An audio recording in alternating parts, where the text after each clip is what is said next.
নমস্কার বন্ধুরা, আপনার বয়স অনুযায়ী আপনার কিভাবে ইনভেস্ট করা উচিত এটা আমরা এই ভিডিওতে আজ আলোচনা করব। আমাদের জীবনটাকে কতগুলো অধ্যায়ে ভাগ করা যেতে পারে এবং সেই প্রতিটা অধ্যায়েতে আমাদের আয় এবং ব্যয়ের হিসেব আলাদা আলাদা হয় এবং সেই ব্যাপারটা মাথায় রেখেই আজকে এই ভিডিওটা আমি বানিয়েছি। তো প্রথম যে অধ্যায় সেটা হলো ইয়ং আনম্যারিড, অর্থাৎ আমাদের বয়স যখন 21 থেকে 30-এর মধ্যে হয়। জেনারেলি এই সময়তে আমরা ইয়ং এবং আনম্যারিড থাকি। তো সেই সময় যে টিপিক্যাল সিচুয়েশানটা থাকে সেগুলো কি কি? প্রথম যেটা সেটা হলো লো ইনকাম, যেহেতু আমরা জবে প্রথম জয়েন করি সেই কারণের জন্য আমাদের স্যালারি বা ইনকামটা কম হয়। দ্বিতীয় যেটা সেটা হলো can not invest in large amount, এককালীন বড় টাকা আমরা ইনভেস্ট করতে পারি না। 3 নম্বর যেটা সেটা হলো অনেকের ক্ষেত্রে স্টুডেন্ট লোনের ডেট থাকে। তো এইগুলো হলো কনস, অর্থাৎ যে অসুবিধাগুলো থাকে এই এজেতে, আবার কিছু কিছু সুবিধেও থাকে এই এজেতে। সেগুলো কি কি? প্রথম যেটা সেটা হলো লেস এক্সপেন্স, যেহেতু আপনি একা সে কারণের জন্য আপনার খরচ কম। দ্বিতীয় যেটা সেটা হলো নো ফিনান্সিয়াল ডিপেন্ডেন্ট, জেনারেলি আমাদের কোনো ফিনান্সিয়াল ডিপেন্ডেন্ট থাকে না। আর সবথেকে বড় সুবিধা যেটা সেটা হলো টাইম ইজ ইন হ্যান্ড, আমাদের হাতে কিন্তু প্রচুর সময় থাকে। যেহেতু আমার বয়স ওই 21 থেকে 30-এর মধ্যে, সে কারণের জন্য রিটায়ারমেন্টের জন্য আমাদের কাছে প্রায় 30 বছর বা তার বেশি সময় থাকে। তো এই সময়টা কিন্তু আমরা আমাদের কাজে লাগাতে পারি। আর চতুর্থ যেটা সেটা হলো হাইয়েস্ট রিস্ক টেকিং এবিলিটি, এটাও খুব সত্য, কারণ অল্প বয়সে আমরা বেশি রিস্ক নিতে পারি। আমাদের হাতে যেহেতু প্রচুর সময় আছে এবং এই বয়সে যদি আমরা কিছু ফিনান্সিয়াল কিছু ভুল ডিসিশন নিয়েও ফেলি, আমাদের হাতে এখনও অনেক সময় আছে যে সেই ভুলটাকে রিকভার করার এবং আমার ফিনান্সিয়াল লাইফটাকে ভবিষ্যতের জন্য স্টেবল করে নেবার। তো এই স্টেজেতে আমাদের অ্যাসেট অ্যালোকেশনটা কীরকম হবে? এই স্টেজেতে গিয়ে দাঁড়িয়ে আমাদের আইডিয়াল সেভিং রেট হওয়া উচিত 50 to 60%। যেহেতু খুব খরচ কম সেই কারণের জন্য আমাদের সেভিংটা বেশি হওয়া উচিত, 50 to 60% হওয়া উচিত। অর্থাৎ যদি আপনি 100 টাকা ইনকাম করেন, 50 থেকে 60 টাকা আপনার সেভিং অ্যাকাউন্টেতেই যাওয়া উচিত। এবার যে টাকাটা আপনি সেভ করছেন সেই টাকাটা আপনি দুভাবে ইনভেস্ট করবেন। প্রথম যেটা সেটা হলো ইকুইটি বা ইকুইটি রিলেটেড ইনভেস্টমেন্ট। এখানে আপনি 80 to 90% ইনভেস্ট করবেন এবং এই যে টাকাটা ইনভেস্ট করছেন এটা আপনার লং টার্মের জন্য থাকবে। এটা আপনি মিউচুয়াল ফান্ডে ইনভেস্ট করতে পারেন বা আপনার ইকুইটি সম্বন্ধে নলেজ থাকলে তাহলে ইকুইটিতেও ইনভেস্ট করতে পারেন। মিউচুয়াল ফান্ডের ক্ষেত্রে আপনি এসআইপি রুট বেছে নিতে পারেন। বাকি যে টাকাটা থাকছে 10 to 20% সেটা আপনি ডেট ইনস্ট্রুমেন্টেতে ইনভেস্ট করতে পারেন শর্ট টার্ম গোল যেগুলো আছে সেগুলোকে অ্যাচিভ করার জন্য। মনে করুন আপনি একটা মোবাইল কিনতে চান বা একটা মোটর বাইক কিনতে চান, সেই কারণের জন্য আপনি ডেট ইনস্ট্রুমেন্টগুলোতে আপনি ইনভেস্ট করতে পারেন।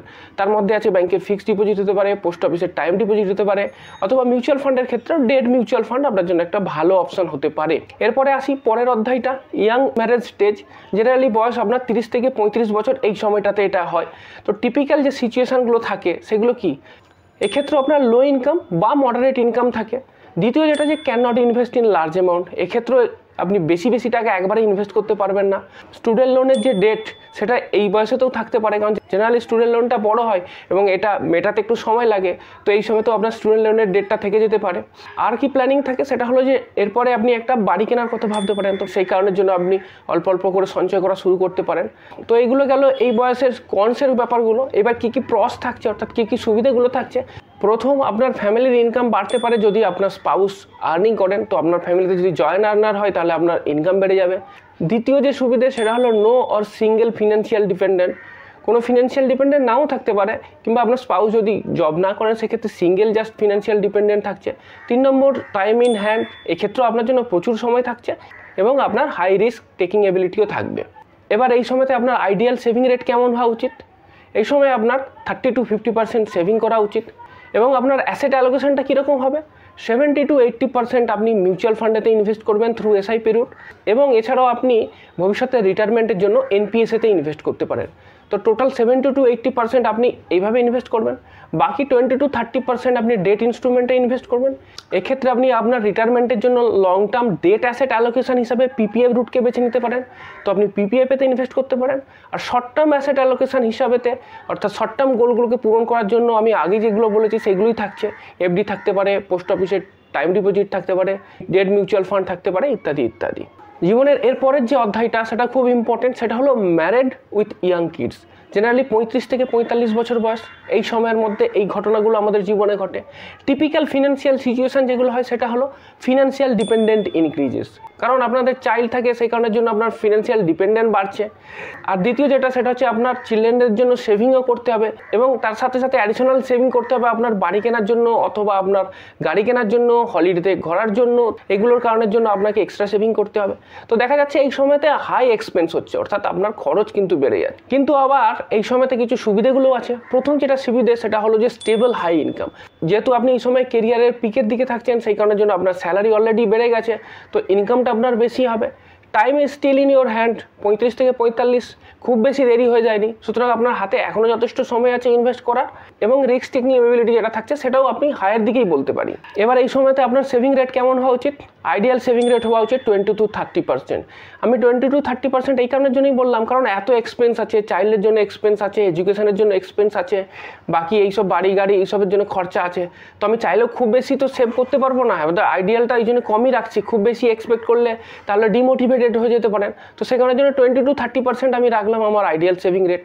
এবার এই আইডিয়াল সেভিং রেটটা আপনার পার্সেন্টেজে কম মনে হতে পারে, কিন্তু যেহেতু আপনার স্যালারি অলরেডি বেড়ে গেছে সেই কারণের জন্য এই পার্সেন্টেজটা কম হলেও আপনার অ্যাকচুয়াল অ্যামাউন্টটা খুব বেশিই আসবে। এবার যে টাকাটা আমি সেভ করেছি সে টাকাটা আমি কিভাবে অ্যালোকেট করব ইনভেস্ট করার জন্য? ইকুইটি পোর্শনেতে থাকবে 60 to 70%, এবং এক্ষেত্রেও সে একই ইকুইটি অ্যাসেট থাকবে। মিউচুয়াল ফান্ডেতে এসআইপি থ্রু দিয়ে করব এবং এনপিএসেতে রিটায়ারমেন্টের জন্য ইনভেস্ট করব। ডেট অ্যালোকেশনটা একটু বেশি হবে, 30 to 40%।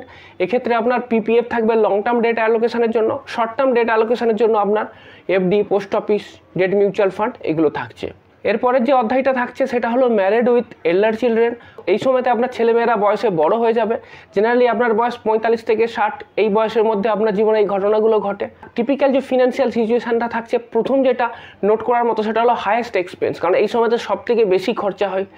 ফ্যামিলির পুরো খরচা আছে, ছেলে মেয়েদের হায়ার এডুকেশনের জন্য আপনার খরচা আছে, ওষুধপাতির খরচাও এই সময়তে বেড়ে যায়, কারণ এই সময়তে বিভিন্ন ধরনের রোগও বাসা বাঁধতে পারে। তো মেডিকেল কস্ট সেটা ইনক্রিজ করছে, চাইল্ডের হায়ার এডুকেশন সেটা ইনক্রিজ করছে, বাড়ি নিয়ে থাকলে বাড়ির ইএমআই দিতে হবে, তার জন্য খরচ বাড়বে, গাড়ি নিয়ে থাকলে গাড়ির ইএমআই দিতে হবে, তার জন্য খরচা আছে। তো ম্যাক্সিমাম খরচাটা এই বয়সেতেই হয়। আবার এই বয়সের কিছু সুবিধাও আছে, সেই সুবিধাগুলো কি? প্রথম পিক ইন কেরিয়ার, অর্থাৎ আপনি কেরিয়ারের একদম সর্বোচ্চ সীমাতে আছেন, সেই কারণের জন্য আপনার স্যালারিটাও সব থেকে বেশি হবে, হায়েস্ট ইনকাম। আরেকটা যেটা নেগেটিভ পয়েন্ট বলতে পারি, সেই সময় কিন্তু আপনার মরালের রিস্ক টেকিং এবিলিটি থাকে, অর্থাৎ আপনি আর আগের মতো খুব বেশি ঝুঁকি নিতে পারবেন না। একদম কেয়ারফ্রি হয়ে সব টাকায় আপনি ইকুইটি অ্যাসেটে ইনভেস্ট করতে পারবেন না, আপনাকে একটু হিসেব করে ইনভেস্ট করতে হবে কোথায় কতটা ইনভেস্ট করবেন। এই সময়তে আপনার আইডিয়াল সেভিং রেট হবে 20%। এটাই যথেষ্ট। অ্যাটলিস্ট 20% মানে অনেকটাই বেশি, কারণ এত খরচার পরেও যদি আপনি 20% সেভ করতে পারেন, আমি বলবো that is a good achievement.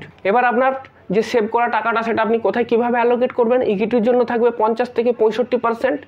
ইকুইটির জন্য আপনার মিউচুয়াল ফান্ড থাকবেই, তার সাথে আপনার এনপিএস তো থাকছেই। ডেট অ্যাসেট এক্ষেত্রে আপনার একটুখানি বাড়াতে হবে।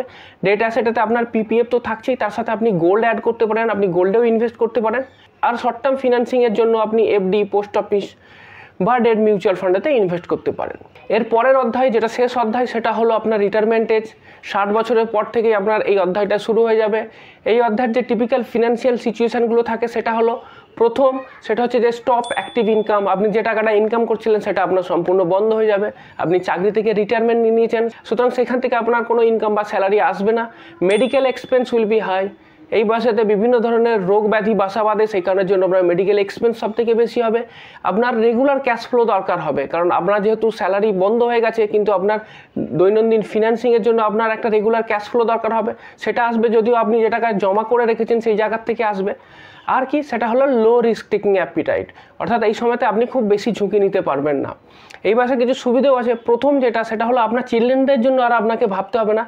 অধিকাংশ ক্ষেত্রে দেখা যায় যে আপনার যারা চিলড্রেন তারা স্বনির্ভর হয়ে গেছে, তারা নিজেদের খরচা নিজেই চালিয়ে নিতে পারছে, সুতরাং ফ্যামিলির জন্য আপনার আর এক্সপেন্স সেটা আপনার একদম কমে যাবে। এক্সপেন্স যেটা থাকবে সেটা ম্যাক্সিমাম আপনার দৈনন্দিন জীবনের খরচা এবং ওষুধের খরচা।